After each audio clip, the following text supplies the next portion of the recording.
Nos encontramos entonces, hermanos, en el quinto punto, el quinto compromiso del pacto de membresía, y quiero ser muy preciso en lo que voy a decir, y es que nos encontramos estudiando el pacto de membresía de la iglesia local, iglesia bíblica reformada de Suba. Entonces, eso es muy importante que nosotros lo entendamos, y hoy vamos a estudiar en esta tarde el quinto compromiso, el quinto asunto a lo que como miembros, los que ya somos miembros, nos hemos comprometido, y aquellos que anhelan y desean pertenecer a la membresía de esta iglesia local deben tener en cuenta.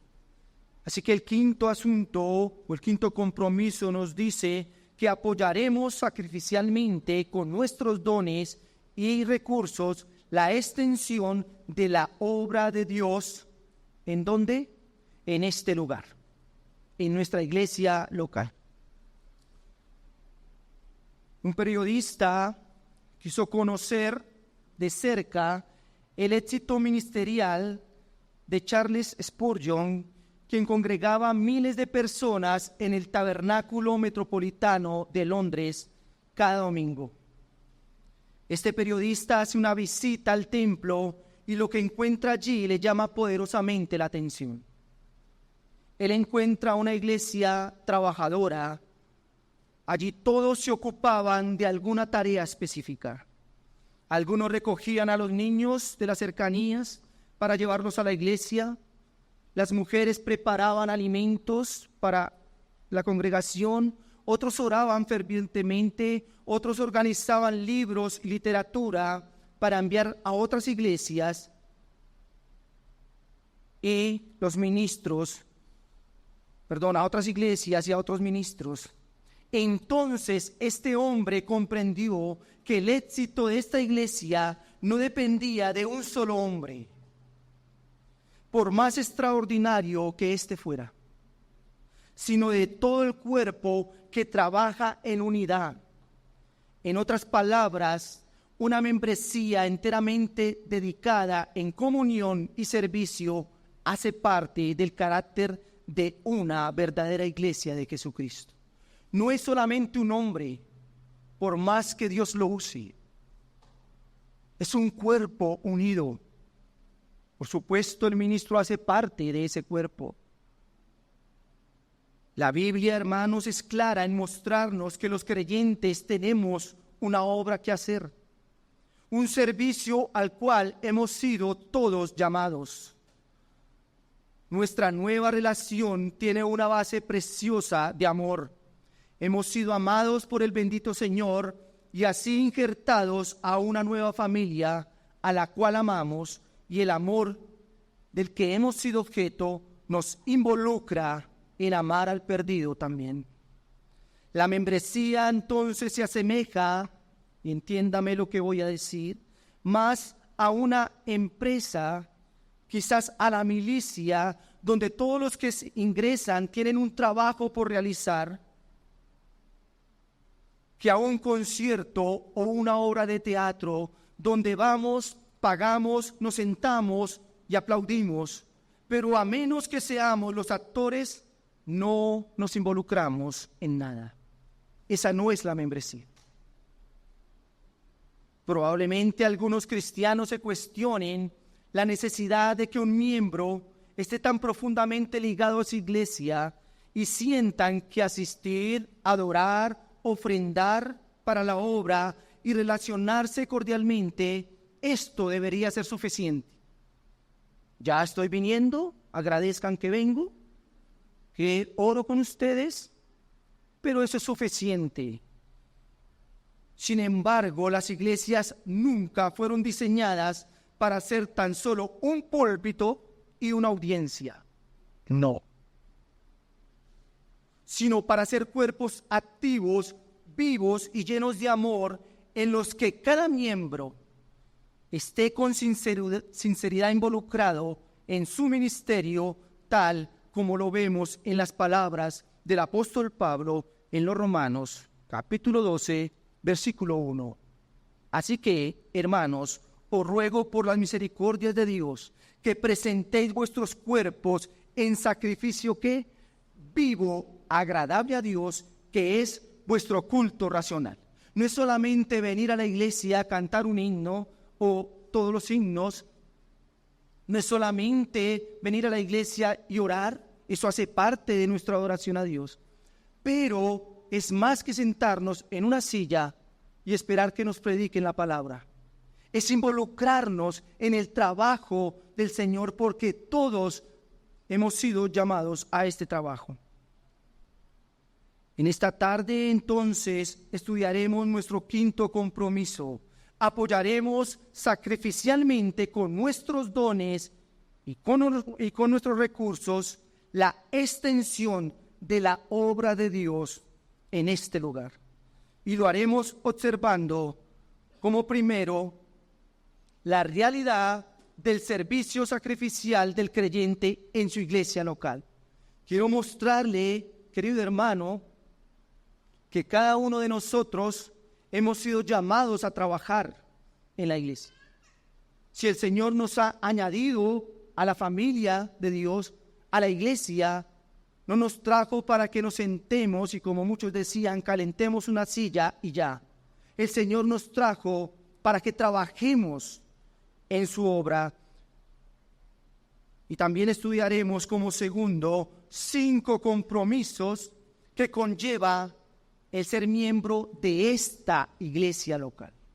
5 compromisos que debe tener en cuenta aquel que quiere pertenecer a esta iglesia local específica.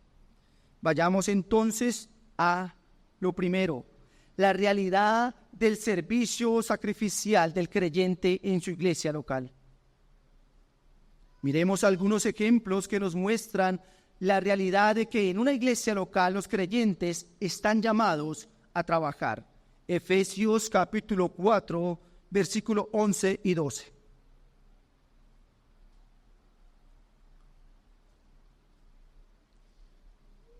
Y él mismo constituyó a unos apóstoles, a otros profetas, a otros evangelistas, a otros pastores y maestros. ¿Para qué? ¿Para qué el Señor capacitó a algunos hombres? ¿Para qué lo hizo? Escuche lo que dice el texto. A fin de perfeccionar a quienes, a los santos. ¿Quiénes son los santos? La iglesia. El Señor pone estos ministerios y da estos dones para que estos hombres capaciten a los santos para la obra del ministerio. ¿Para qué?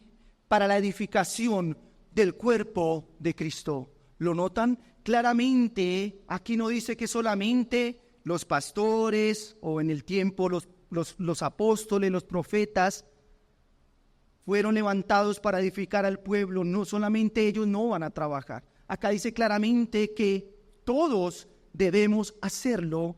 ¿Para qué? Para la edificación del cuerpo de Cristo, para la edificación de la iglesia, para que todos crezcamos. Dios es quien da los dones de liderazgo en la iglesia. Él capacita a algunos para que enseñen y para que estos perfeccionen a los santos. ¿Para qué se nos predica en este lugar, hermanos? Para que aprendamos la palabra y para que pongamos en práctica la palabra y para que vivamos, para que la obra de Dios se extienda, para que la iglesia sea edificada. Se nos remarca que la labor de los pastores y maestros entonces es capacitar, equipar a cada uno de los miembros, no a algunos, a cada uno de los miembros, según el don o los dones que cada uno haya recibido de parte del Señor, para que estos sean aptos y para que cooperen con la edificación del cuerpo de Cristo. Primera de Pedro capítulo 4, versículos 10 y 11 dice: cada uno, según el don que ha recibido, que haga, ministrelo a los otros como buenos administradores de la multiforme gracia de Dios. Si alguno habla, hable conforme a las palabras de Dios. Si alguno ministra, ministre conforme al poder que Dios da, para que en todo sea Dios glorificado por Jesucristo, a quien pertenece la gloria y el imperio por los siglos de los siglos. El texto comienza diciendo, cada uno según el don que ha recibido. ¿Quién es el que da los dones? Dios. Dios es el que capacita. Pero aquí cuando dice cada uno, nos está diciendo que cada uno de nosotros, no algunos, cada uno de nosotros ha recibido algo para ponerlo para la edificación de la iglesia. Entonces quiero que vaya notando la realidad en la Escritura de que todos los miembros somos llamados a trabajar en su obra. Ahora la iglesia se le ha encargado unas tareas específicas, unos ámbitos de desarrollo de estas tareas. La iglesia tiene un único propósito. ¿Cuál es ese propósito? La gloria de Dios. Dios establece una iglesia local para su propia gloria. Hoy muchos creen que los propósitos principales de la iglesia son alimentar a los pobres, educar a los analfabetos, construir casas y promover la asistencia social y la liberación de los pueblos de la tiranía.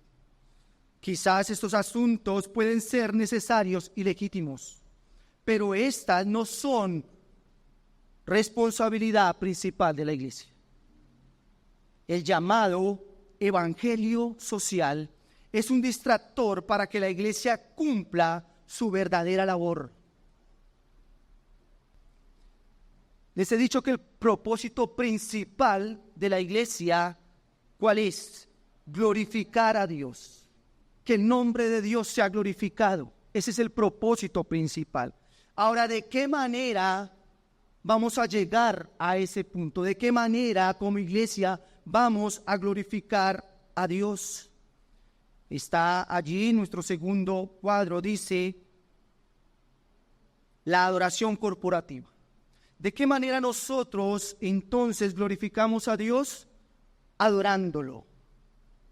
Adorando a Dios. Por eso nos congregamos. Por eso estamos hoy aquí en este lugar. Por eso honramos a Dios. Nos reunimos como iglesia a adorar. La pregunta es, ¿quiénes participan en la adoración corporativa? ¿El que está dirigiendo solamente? ¿El que está ministrando? ¿El que está presidiendo? ¿El pastor solamente es el que está adorando a Dios? ¿O cada uno de los que estamos allí debemos participar? Respóndame, hermanos, ¿se durmieron? Uy, me asusté, el cuadro no me sirvió. ¿Lo notan? Todos debemos participar. Ahora usted haya sentido las palabras de los pastores cuando nos dicen, hermano, cante, adore a Dios. Es que el asunto no es que vengamos a ver cómo el pastor o los pastores o los hermanos adoran a Dios. Todos debemos participar en la adoración a Dios. Todos lo debemos hacer. Ahora, dice, ¿cómo entonces, de qué manera más llegamos a glorificar a Dios? Dice, la edificación e instrucción de los creyentes. Bueno, algunos dirán, bueno, ahí sí, solo los pastores. Ahí sí ya solamente deben ministrar, solamente deben instruir a los creyentes, los pastores. Pues debo decirle que no es así. Si usted piensa eso, está equivocado. Porque no es así. Nosotros también debemos edificarnos, nosotros también debemos ministrarnos. Obviamente recibimos la ministración de la palabra de Dios, pero ¿para qué? ¿Para qué el Señor levantó pastores, según el texto que leímos al principio? Para que ellos nos capaciten a nosotros, para que la iglesia sea edificada. Lo nota allí, yo también tengo que ministrar a mis hermanos, yo también tengo que estar pendiente de ello. Así que también los creyentes o todos los miembros participan en la edificación de la iglesia para llegar a la gloria de Dios. ¿De qué otra manera? La evangelización del mundo.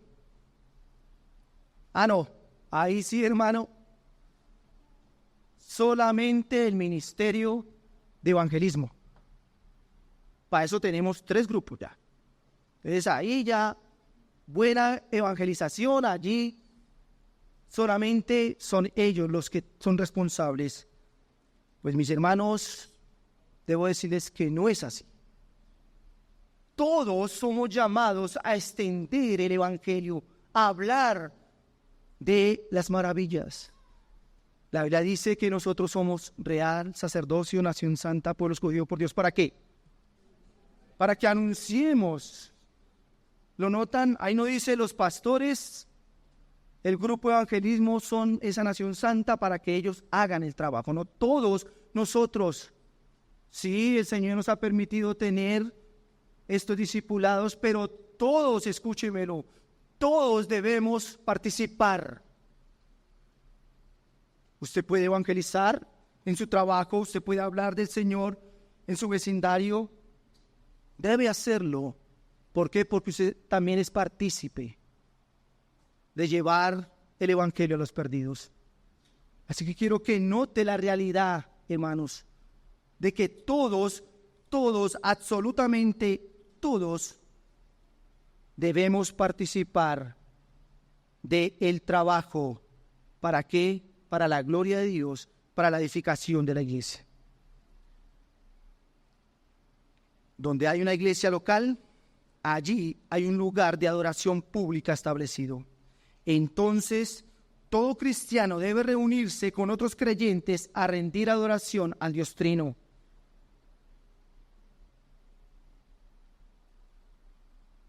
Todos debemos edificarnos e instruirnos como creyentes.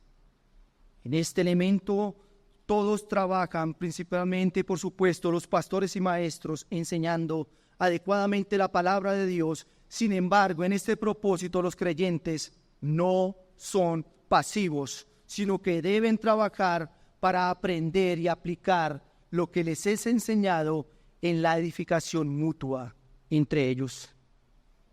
Y el alcance de los perdidos, entonces, también es tarea de toda la iglesia.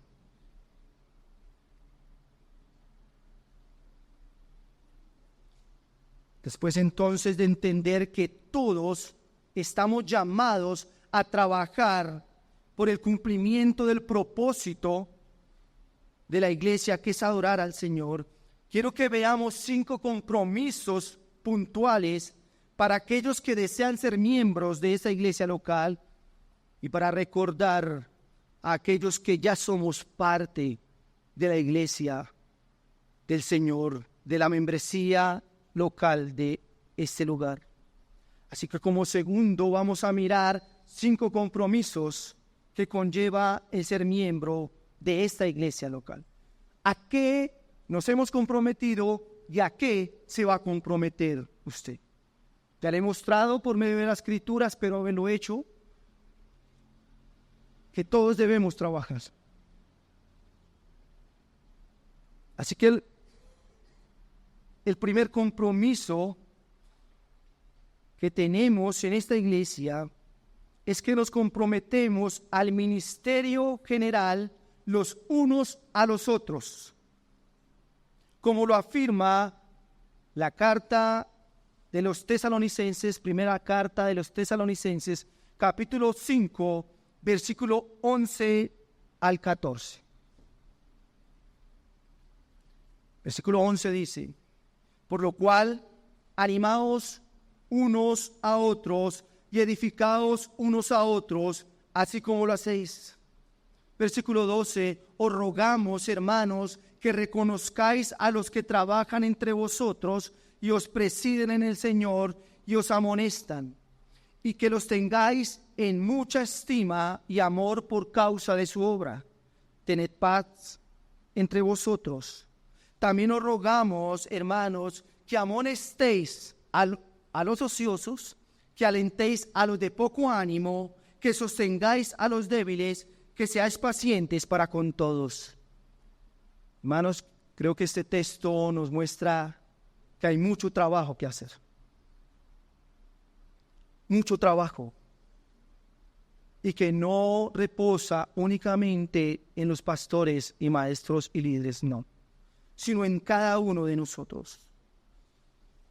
Ya hemos dicho entonces que en la iglesia hay un deber mutuo de servirnos por amor los unos a los otros y de buscar no el bien propio, sino el del otro. Aunque dentro de las iglesias hay superiores, hay inferiores y hay iguales, todos nos debemos sometimiento.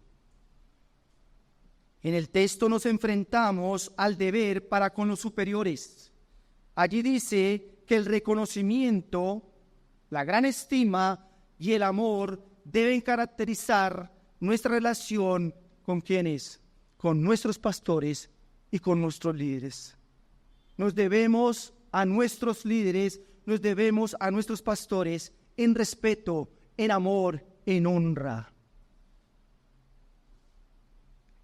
Hacia ellos nos debe conducir una sujeción reverente, un título de honor, un gesto de reverencia y una obediencia pronta a sus mandatos.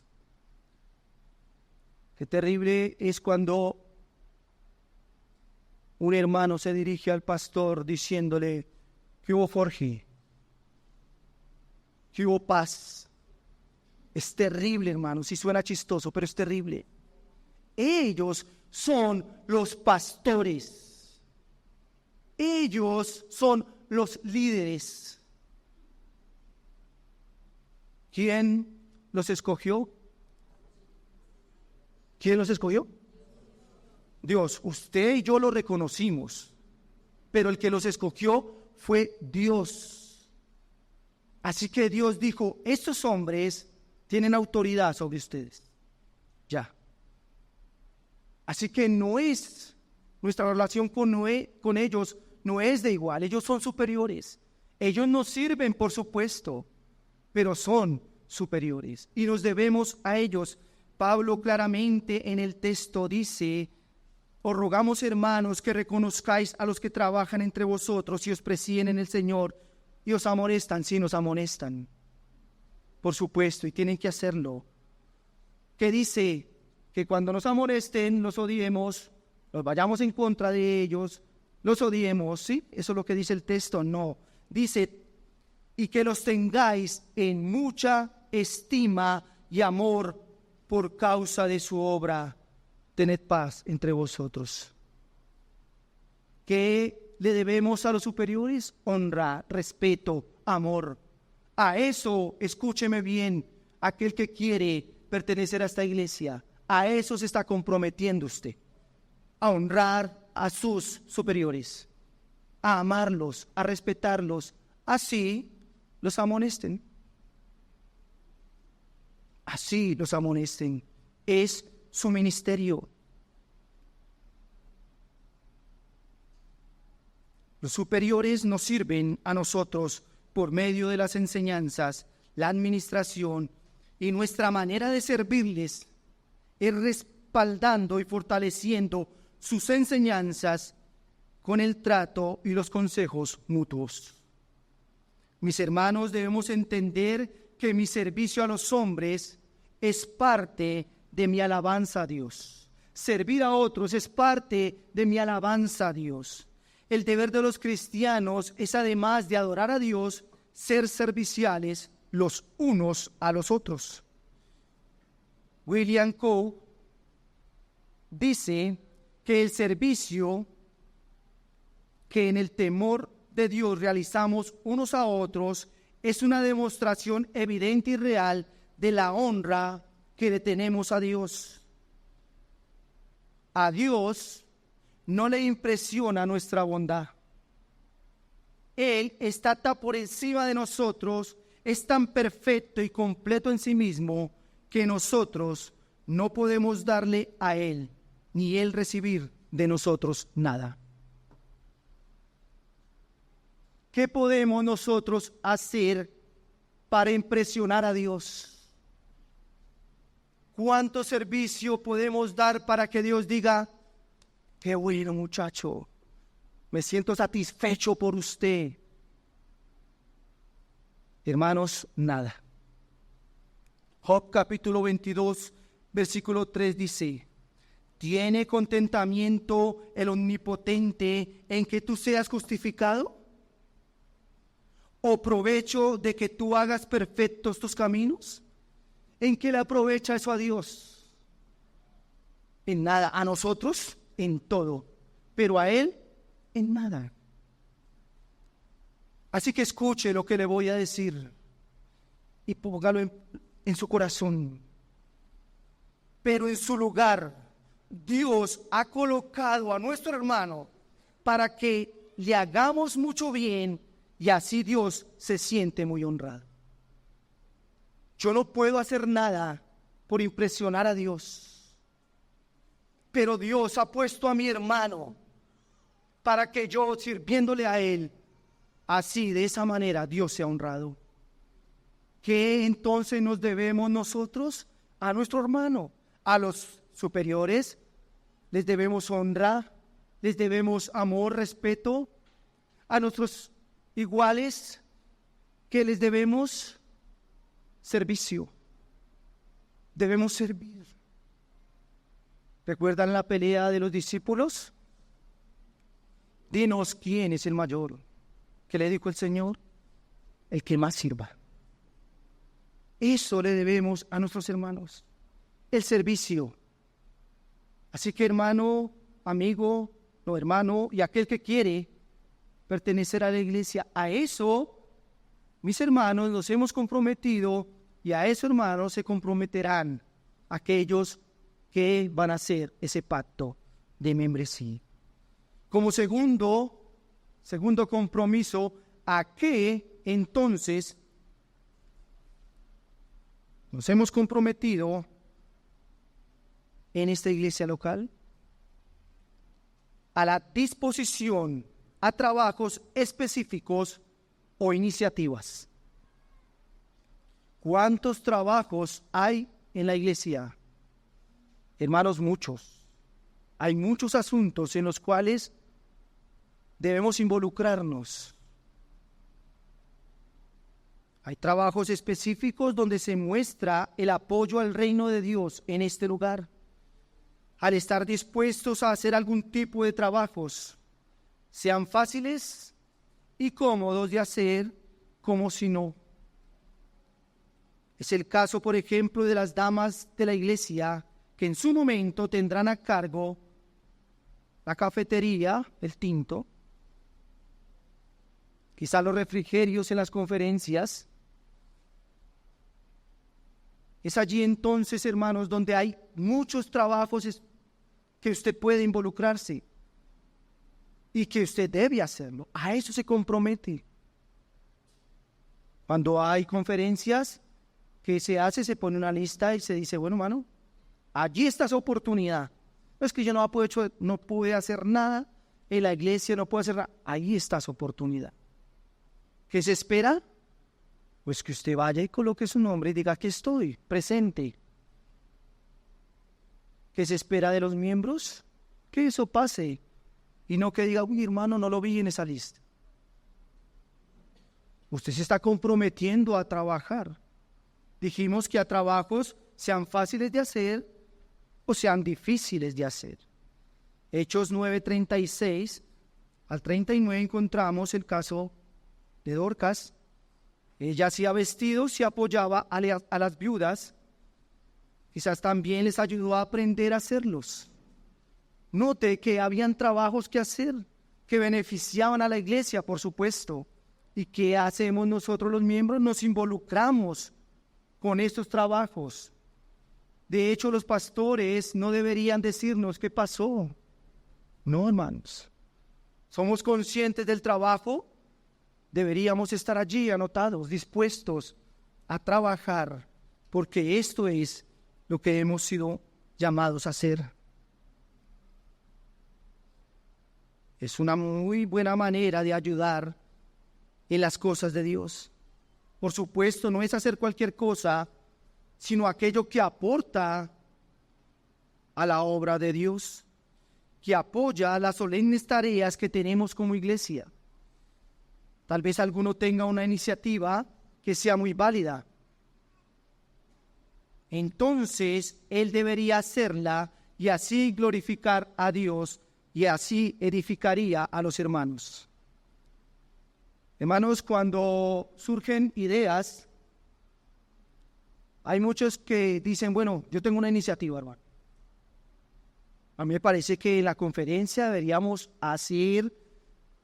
poner las mesas, deberíamos ponerle a hacer esto, deberíamos ponerle manteles, Qué bueno, es una iniciativa buena porque las cosas de Dios deben ser perfectas. Pero dio la iniciativa, ahí les aporto algo. Ahí les doy la iniciativa, no tienen mi trabajo, la mente pensante. Pero hermanos, no necesitamos solamente la mente pensante, necesitamos las manos laboriosas. Es decir, que si usted da una iniciativa que quiera glorificar a Dios y que aporte a la iglesia, pues mi consejo es que dé la iniciativa, pero se ponga a disposición para hacerlo. Es que deberíamos hacer hamburguesas. Uy, qué bueno. Pero yo pongo la plata. Usted hágalas. Uy, mi hermano. ¿Lo notan? No es solamente estar dispuestos a los trabajos, bueno, sí, no solamente las iniciativas, sino estar involucrados en ello. A eso nos hemos comprometido, hermanos. A eso nos hemos comprometido. Por eso es que no tienen que estarnos diciendo, ¿qué pasó? Hermanos, hay providencias, por supuesto, eso lo entendemos. Pero lo normal es que estemos allí, dispuestos, comprometidos a trabajar. Tercero, nos hemos comprometido o nos comprometeremos a ejercer nuestros dones particulares para bien de todos.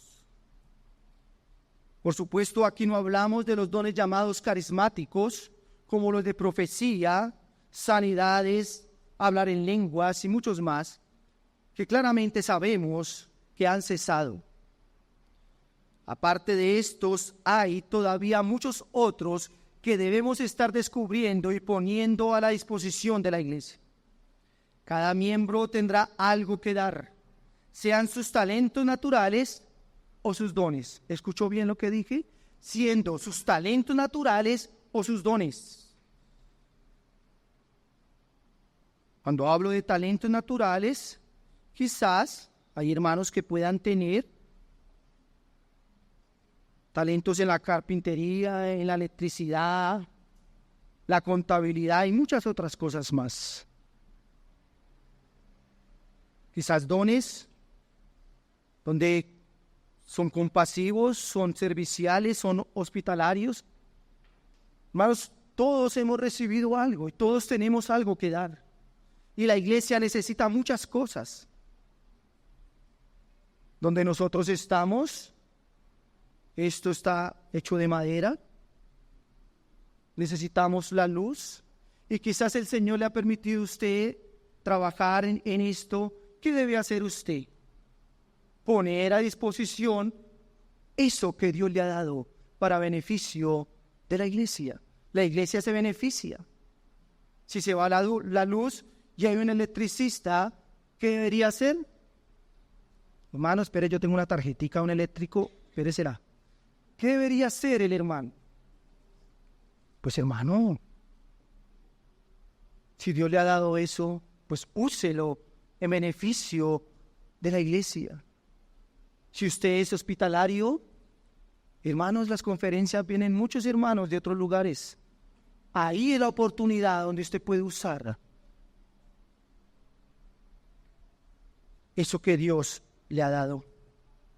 Así que no solamente pensemos en los dones que Dios puede haber dado. Ay, solamente los que ministran pueden ayudar y pueden aportar. No. Quiero que vaya conmigo a Éxodo, capítulo 35, versículo 31 al 35. Si usted mira Éxodo 25, el Señor le habla a Moisés de la construcción del tabernáculo Y allí usted va a encontrar cómo Dios le demanda de qué manera debía hacerlo, cómo debía hacerlo, de las especificaciones de los materiales, de todo lo que debía estar allí. Y hermanos, son especificaciones que uno dice, y tenía que tener oro por allí, y que las varas, uno dice, había harto trabajo que hacer. Pero en el Éxodo capítulo 35, versículo 31-35 dice, y lo ha llenado del Espíritu de Dios en sabiduría e inteligencia, en ciencia y en todo arte, para proyectar diseños, para trabajar en oro, en plata y en bronce, y en talla de piedras de engaste y en obra de madera, para trabajar en toda labor ingeniosa.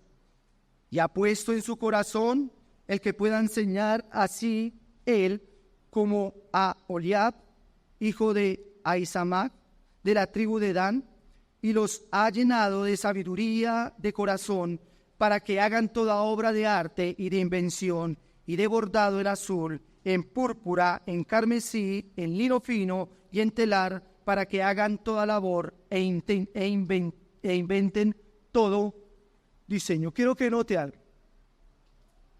Allí el Señor está dando, o un hombre o hombres están siendo llenos del Espíritu Santo. Y quiero preguntar, ¿para ministrar la palabra de Dios? No. ¿Para qué fueron llenos? ¿Para qué el Señor les dio esos talentos? ¿Para qué el Señor les dio a estos hombres esa capacidad para que construyeran el tabernáculo? Lo notan, el Señor capacitó, dio esos talentos para que ellos pudieran hacer lo que Dios les había mandado. Así que vemos cómo el Señor capacita a su iglesia. Eso que Dios le ha dado, hermano, no se lo ha dado solamente para su sustento, se lo ha dado para que usted lo ponga a disposición de la iglesia. Así que cada uno de nosotros tenemos mucho que dar. Debemos tener preocupación de no idealizar los dones visibles o públicos y menospreciar a los que no lo son. Por otro lado, no podemos menospreciar aquellos dones sin los cuales la iglesia dejaría su propósito. Creo que lo vivimos hace 15 días, creo que fue, que no había luz. Imagínese este templo sin luz, con un sol terrible. ¿Podría usted, le pregunto, adorar a Dios tranquilamente? Mi hermano, muy difícil. Por supuesto lo haríamos. Pero note el beneficio que trae el que hayan personas que utilicen sus talentos para el beneficio de la iglesia. Esto es solamente un ejemplo, hermanos, pero hay muchos asuntos en los cuales nosotros nos hemos comprometido a poner nuestros dones y nuestros talentos al servicio de Dios y de la iglesia. Cuarto, nos hemos comprometido y nos comprometeremos al apoyo moral y espiritual en la iglesia local. Con esto hacemos referencia a la aprobación que usted hace de las labores realizadas en la iglesia, al soportarlas con sus oraciones, con su gratitud y con sus expresiones afectuosas y consideradas. Usted apoya espiritualmente y moralmente los cultos al orar por ellos y también asistiendo a ellos. Usted apoya moral y espiritualmente un don en la iglesia, agradeciendo y orando por los que lo hacen. Agradeciendo y orando. Animando aún al pastor. Escúcheme, animándolo, no adulándolo, animándolo, mostrándole las muchas maneras que su labor le beneficia a usted. ¿Cuántos somos beneficiados por las labores de los ministros?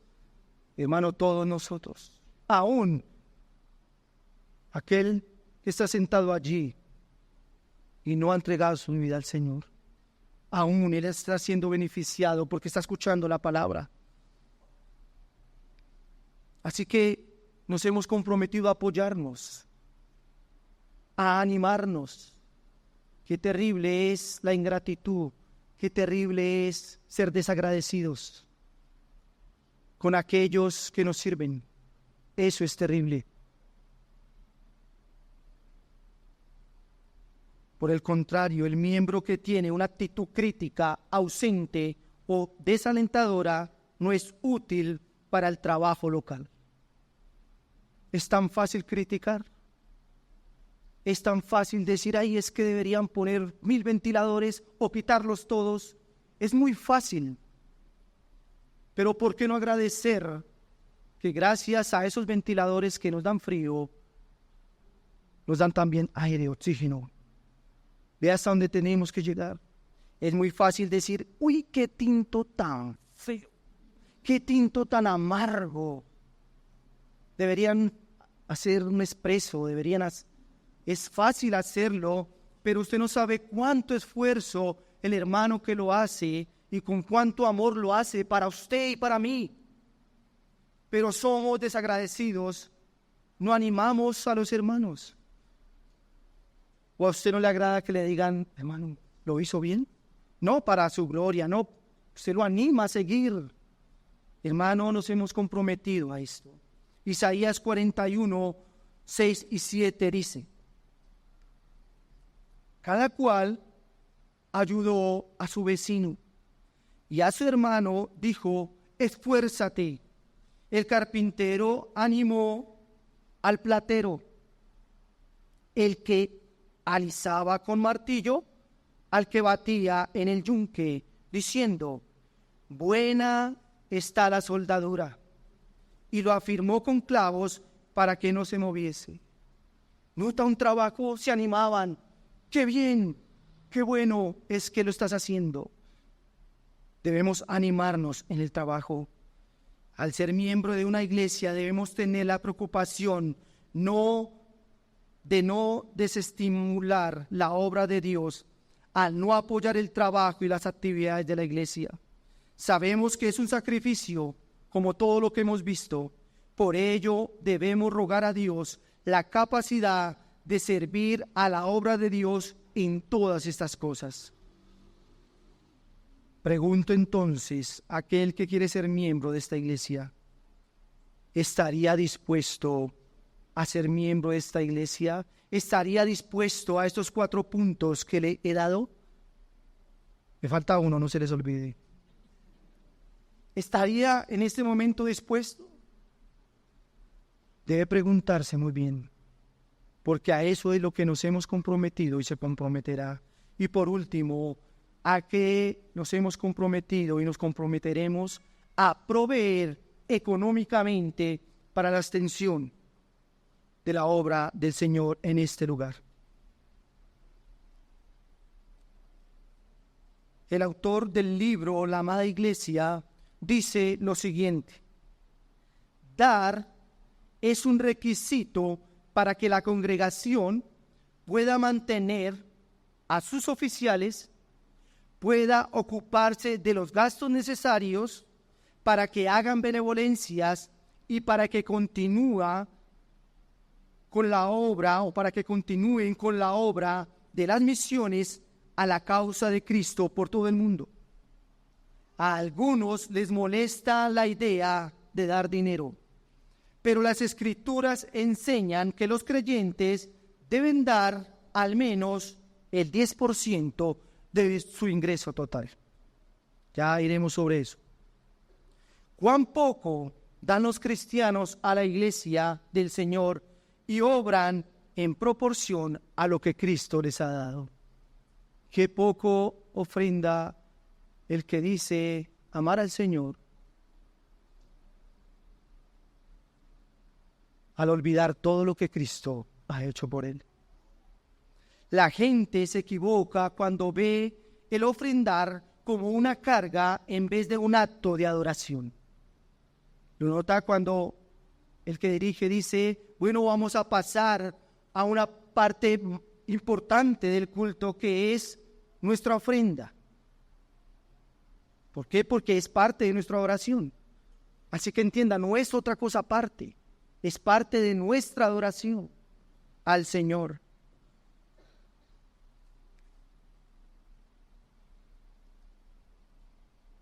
Segunda a los Corintios 8:9. En el contexto de este texto estamos viendo cómo Pablo se alegra de que una iglesia esté pensando en la benevolencia, en la ofrenda, en dar a pesar de sus grandes necesidades, a pesar de su pobreza. Esta iglesia, ¿qué hace con ellos? Les dice, no me vaya a quitar el privilegio, Pablo, de dar para las necesidades de los hermanos, no lo haga. Pero quiero que miren cómo el apóstol los anima a dar. Él no lo hace diciéndoles quizás, bueno, si tú das, Cristo va a multiplicar tu dinero. Si tú das grande ofrenda, mira, el Señor te va a devolver el 100 por 1. Él dice, según a los Corintios 8:9, porque ya conocéis la gracia de nuestro Señor Jesucristo, que por amor a vosotros se hizo pobre, siendo rico, para que vosotros con su pobreza fuiste enriquecidos. Lo que Pablo hizo fue recordarles el maravilloso regalo de gracia que habían recibido en la cruz. Lo que Pablo hace es que les dice, me alegro que ustedes den, porque puedo entender que han comprendido lo que Cristo hizo en la cruz por ustedes. Por supuesto, no estoy diciendo que Pablo les estaba diciendo es que ustedes tienen que pagar lo que Cristo hizo por ustedes. Ni con todo el oro del mundo podríamos pagar eso. Pero Él les motiva, les dice, qué buenos que den, porque han entendido, Cristo se hizo pobre para que ustedes fueran ricos. Sabemos que este tema a veces está vetado en la iglesia por causa del abuso de algunos y la manipulación que otros hacen de lo que la Biblia dice al respecto. No, diezmo no, eso no. Dar plata no, eso era en las iglesias pentecostales que le manipulaban el bolsillo a uno. Acá no, acá somos reformados. Pero escúcheme, la tergiversación impía de un principio no anula el principio en sí. Dejando a un lado las experiencias, el cristiano debe enfrentarse delante de la Biblia y responder, ¿hay un principio en la Biblia que guía al pueblo de Dios a adorar al Señor con sus recursos económicos? La respuesta es sí. Claro que sí. Pero alguno dirá, ¿para qué si Dios no recibe el dinero? Dios no está pensando en dinero, ¿para qué? Seguramente Él no está pensando en el dinero, pero Él recibe el acto de ofrendar, el sacrificio espiritual. El dinero cubre los asuntos que Dios mismo ha ordenado, asuntos físicos sin los cuales la obra del Señor se vería demasiado limitada y en otras cosas totalmente nula. Esto corresponde a que existen asuntos físicos que hoy están incluidos en ser iglesia.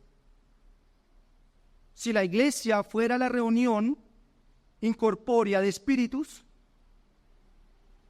tal vez los elementos materiales no tendrían pertenencia. Si fuéramos espíritu, ¿para qué pedir dinero? Sí, no necesitamos sentarnos, no necesitamos ventiladores, no necesitamos reunirnos, ¿para qué? Si no tenemos necesidades físicas, ¿para qué? Pero no somos espíritus, somos carne y hueso. Pellizcas, no pellizcas, somos carne y hueso, ¿lo notan? Así que tenemos necesidades básicas. Proverbios capítulo 3, versículo 9. ¿Qué dice la palabra del Señor? Honra a Jehová con tus bienes.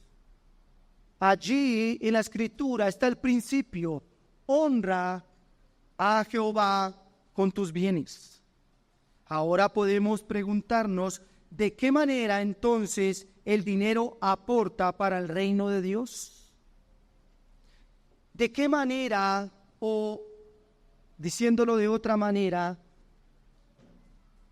en qué debemos distribuir los recursos que la iglesia da? ¿En qué se deben gastar? Bueno, para muchos el dinero se debe gastar en que el pastor tenga una buena camioneta, en que tenga una buena casa, ¿cierto? Bueno, hay muchos asuntos en los cuales el dinero se puede gastar, pero quiero mostrarle por medio de la Escritura en qué dice la Biblia que se deben gastar los recursos. Ya vimos que es necesario dar, que la Biblia sí habla de que debemos dar porque hay necesidades físicas y que la Biblia dice que debemos honrar al Señor con nuestros bienes.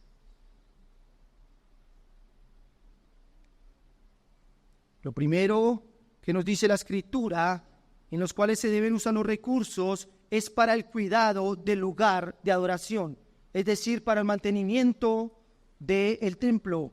Ageo capítulo 1, versículo 4 dice: ¿es para vosotros tiempo, para vosotros de habitar en vuestras casas artesonadas, y esta casa está desierta? ¿Qué está denunciando aquí el profeta Ageo? El pueblo había construido sus casas de una manera ostentosa. Estaban preocupados porque el lugar donde ellos vivieran estuviera bonito, agradable. Y yo pregunto, ¿eso está bien? Por supuesto que sí. Claro que sí, es lícito. Pero ¿qué es lo que está denunciando entonces el profeta? El descuido de ¿qué? Del templo. Ay, qué casas tan hermosas. Metan dinero allí en sus casas y que el templo pueda esperar. Después hacemos los arreglos. O sea, el baño se dañó, dejémoslo ahí y después lo arreglamos, porque no hay plata.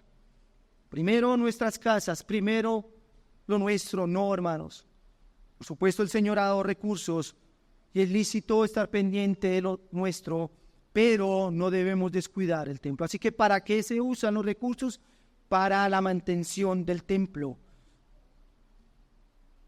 Segundo, para el sostenimiento de los ministros de la palabra. Gálatas capítulo 6, versículo 6 dice: el que es enseñado en la palabra, haga partícipe de toda cosa buena al que lo instruye. ¿Lo nota? Aquellos que somos enseñados en la palabra debemos hacer partícipe de lo que Dios nos da a los ministros. Primera Timoteo, capítulo 5, versículos 17 y 18 nos habla del doble honor que se deben tener con los ancianos. Esa palabra doble honor significa recursos económicos. Si alguien podría decir, bueno, doble honor, o sea, doble reverencia, doble abrazo. No, es recursos económicos. Así que dice allí también que el obrero es digno de su salario. No le ponga bozal al buey que trilla. Si ellos trabajan, debemos suplir sus necesidades. ¿Para qué más se usa? Tercero, para ayudar a miembros de la congregación que tengan necesidades y carezcan de familiares que los apoyen. Primera Timoteo 5, verso 3 al 5 dice: honra a las viudas que en verdad lo son. Allí aparece otra vez la palabra honra. ¿Sí? No doble abrazo, sino recursos, honra a las viudas que en verdad lo son. Pero si alguna viuda tiene hijos o nietos, aprendan estos primero a ser piadosos para con su propia familia y a recompensar a sus padres, porque esto es lo bueno y agradable delante de Dios. Mas la que en verdad es viuda y ha quedado sola, espera en Dios y es diligente en súplicas, oraciones, noche y día. Así que allí nos está mostrando que hay necesidades en las cuales nosotros debemos estar ocupados. La iglesia debe gastar recursos, utilizar el dinero para mirar las necesidades, por supuesto, dice Pablo, de las viudas que en verdad lo son. Otro, cuarto, quinto.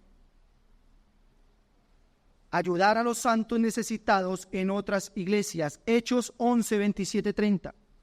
En aquellos días unos profetas descendieron de Jerusalén a Antioquía y levantándose uno de ellos, llamado Agabo, daba a entender por el Espíritu que vendría una gran hambre en toda la tierra habitada, la cual sucedió en tiempo de Claudio. Entonces los discípulos, cada uno conforme a lo que tenía, determinaron enviar socorro a los hermanos que habitaban en Judea, lo cual en efecto hicieron, enviándolo a los ancianos por mano de Bernabé y Saulo.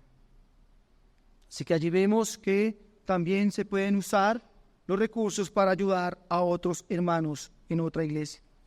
También para el mantenimiento de misioneros, si así el Señor lo permite. Filipenses 4, 16 dice: en gran manera me gocé en el Señor, que ya al fin habéis revivido vuestro cuidado de mí, de lo cual también estabais solícitos, pero os faltaba la oportunidad. No lo digo porque tenga escasez, pues he aprendido a contentarme cualquiera que sea mi situación. Sé vivir humildemente y sé tener en abundancia. En todo y por todo estoy enseñado, así para estar saciado como para tener hambre, así para tener abundancia como para padecer necesidad. Todo lo puedo en Cristo que me fortalece. Sin embargo, bien hiciste en participar conmigo en mi tribulación, y sabéis también vosotros, oh Filipenses, que al principio de la predicación del Evangelio, cuando partí de Macedonia, ninguna iglesia participó conmigo en razón de dar y recibir, sino vosotros solos, pues aún a Tesalónica me enviasteis una y otra vez, ¿para qué? Para mis necesidades. Allí está hablando de las necesidades, de la mantención, así que podemos utilizar esos recursos.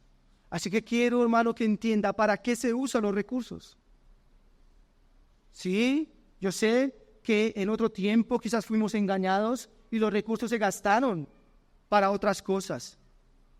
Pero aquí en esta iglesia se utilizan para lo que le dije.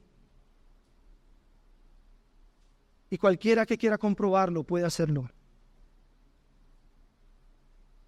El dinero se usa para ello.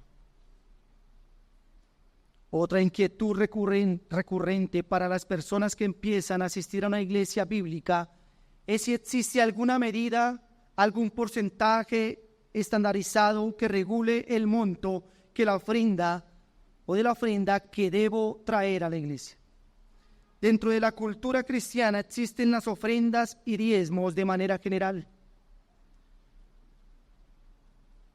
Bueno, sin entrar obviamente a los excesos y abusos, permítame hablar un poco acerca de lo que entendemos del diezmo. Tenga en cuenta el principio bíblico de honrar al Señor con los bienes. Y quiero que veamos un panorama. ¿Qué entendemos nosotros? Esta iglesia, ¿qué entiende de los diezmos? Para esto vamos a ir a la Escritura y podemos ver, hermanos, que los patriarcas diezmaron. Antes de la ley sinaítica, hombres de Dios dieron su diezmo. En el caso de Abraham a Melquisedec, en Génesis 14:20, si quiere usted leerlo, un sacerdote fuera del sacerdocio levítico. También leemos que Jacob prometió dar un diezmo en Génesis 18:22. Aunque la Biblia, escúcheme, no nos diga exactamente si ellos lo hicieron en respuesta a una orden dada por Dios, porque les estoy diciendo que eso fue antes del Sinaí, creemos que Dios recibió sus ofrendas. lo que nos muestra que esto fue acorde a la voluntad divina que hasta ahora estaba siendo revelada. Recordemos que Dios no recibe ofrendas por fuera de su voluntad, y al recibirlas de estos patriarcas, el principio es avalado. El Señor dijo, no me des. No, el Señor la recibió, quiere decir que estaba de acuerdo con ello. Bajo el antiguo pacto, es decir, en la ley mosaica, había una compleja estructura de diezmos y ofrendas. Muchos estudiosos ya han remarcado acerca de las múltiples ofrendas y diezmos que el pueblo de Israel estaba obligado a dar, y también qué destino tenían dichas ofrendas y diezmos. Por supuesto, asunto que no tengo tiempo de tratar en esta tarde. Sin duda que aún el aspecto voluntario y amoroso de dar bajo el antiguo pacto jamás fue anulado, pero se expresó en esa estructura legal. Ellos tenían muchas ofrendas, muchos diezmos que dar bajo la ley del Señor. Ahora, bajo el Nuevo Testamento, Cristo no se opone al diezmo, pero hay un nuevo principio moral, y es aquí donde debemos entender el asunto. Cuando entramos a las enseñanzas de los evangelios, nos encontramos o no encontramos una oposición radical al diezmo. El Señor afirmó en Lucas 11:42, mas hay de vosotros, fariseos, que diezmáis la menta y la ruda y toda hortaliza, y pasáis por alto la justicia y el amor de Dios. Y dice él, esto os era necesario hacer sin dejar aquello. Es decir, lo que Cristo estaba juzgando no era que dieran, sino que no lo hacían para el Señor, no honraban a Dios. El Señor dice, es necesario que esté el corazón allí, pero también es necesario que den.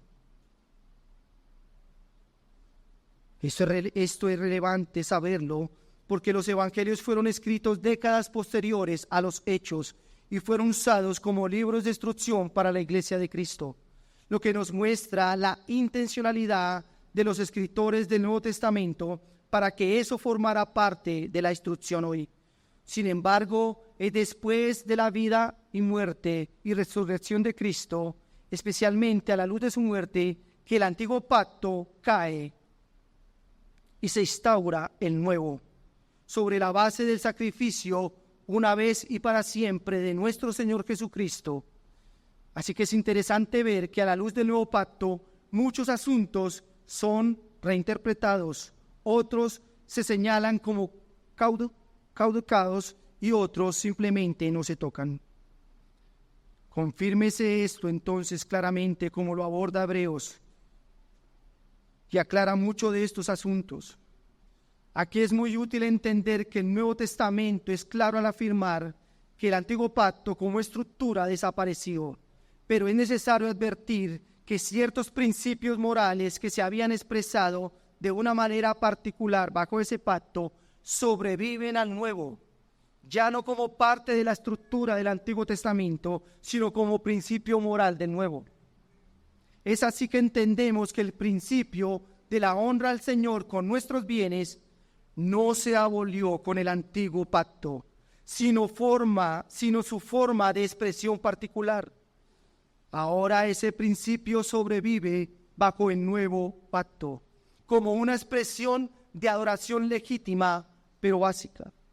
Es decir, que el diezmo no es considerado bajo el nuevo pacto como un asunto obligatorio de la ley mosaica, sino que es una expresión de adoración legítima y válida, pero básica, ya que el creyente del nuevo pacto camina bajo realidades más preciosas, bajo el cumplimiento de muchas promesas y sombras, asunto que lo dispone a dar no solo de manera básica, sino amplia y generosa.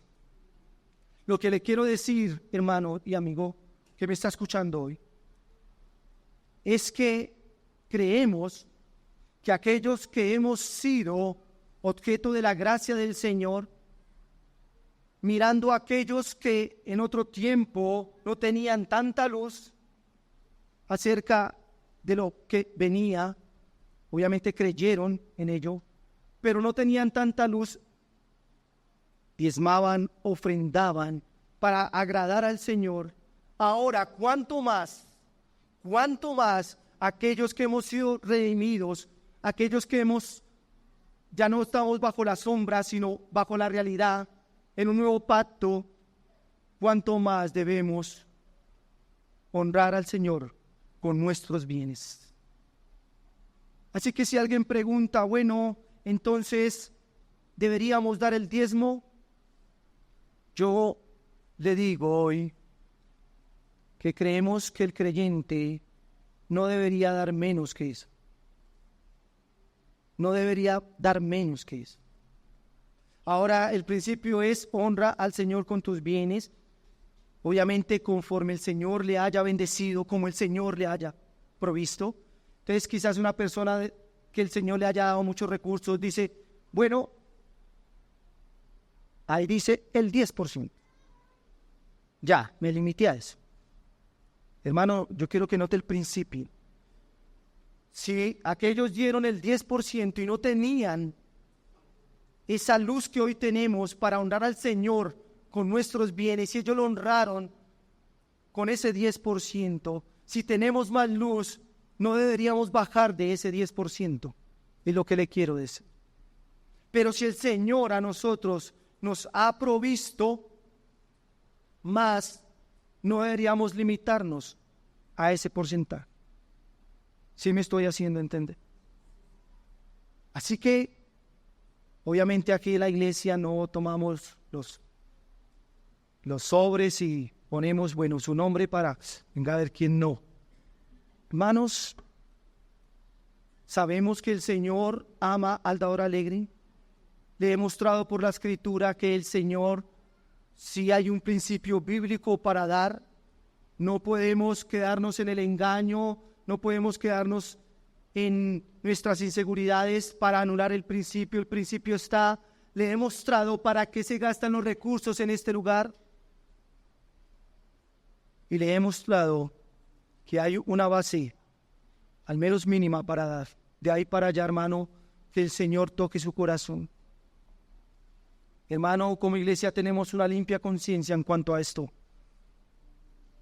Así que, hermano, miembro, usted se ha comprometido a apoyar económicamente a esta iglesia local.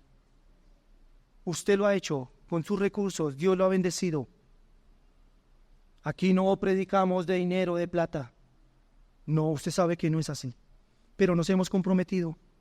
¿Por qué? Porque no somos espíritus. Nuestros pastores no son espíritus, necesitan, los hermanos necesitan. Así que, hermanos, a esto nos hemos comprometido. Este es nuestro quinto compromiso.